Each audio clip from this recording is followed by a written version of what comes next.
శారదాపీఠం ఆధ్వర్యంలో హైదరాబాద్లో దాదాపు 16 దేవాలయాలు నడుస్తున్నాయి. లక్షలాది మంది భక్తులు హైదరాబాద్లో ఉన్నారు. మరి శారదాపీఠం వైజాగ్లో ఉంటే హైదరాబాద్లో కూడా శారదాపీఠాన్ని నిర్మించాలని చెప్పి ఆనాడు కేసీఆర్ గారు 2 ఎకరాల స్థలం ఇస్తే అద్భుతమైనటువంటి పీఠం ఇక్కడ నిర్మాణమైపోయింది. స్వామీజీ గారు కూడా ఇక్కడే నివసిస్తూ ఉన్నారు. దేవాలయ నిర్మాణం కూడా పూర్తయిపోయింది. ఇక్కడ ఒక గోశాల నిర్మాణము, నిత్య అన్నదాన కార్యక్రమము, అదేవిధంగా వేద పాఠశాల ఇవన్నీ ఇక్కడ నిర్మిస్తా ఉన్నారు.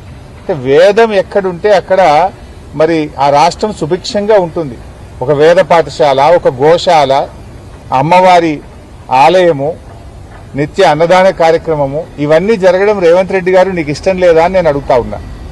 ఎందుకు ఈ దేవాలయాన్ని కూల్చాలనుకుంటున్నావు, ఎందుకు ఈ మఠాన్ని కూల్చాలనుకుంటున్నావో నేను ఈరోజు అడుగుతా ఉన్నాం. అంటే కేసీఆర్ గారు ఆనవాళ్లు మారుస్తా అంటే కేసీఆర్ గారు కట్టిన గుళ్ళు కూలుస్తావు, కేసీఆర్ గారు హయాంలో నిర్మించిన మఠాలను కూడా కూల్చడమేనా నువ్వు ఆనవాళ్లు మార్చడం అంటే? నువ్వు ఏం చేయదలుచుకున్నావు? మఠాలు కూల్చేస్తావు, ఆలయాలు కూల్చేస్తావు, ఇక ఇవి కూల్చడమేనా నీ పాలన? నిన్న ఖమ్మంలో పేదల ఇల్లు కూల్చావు, హైడ్రా పేరిట హైదరాబాద్ లో ప్రజల బతుకులు కూల్చావు. ఏ కూల్చడం తప్ప నీ జీవితంలో ఇంకేం రాదా?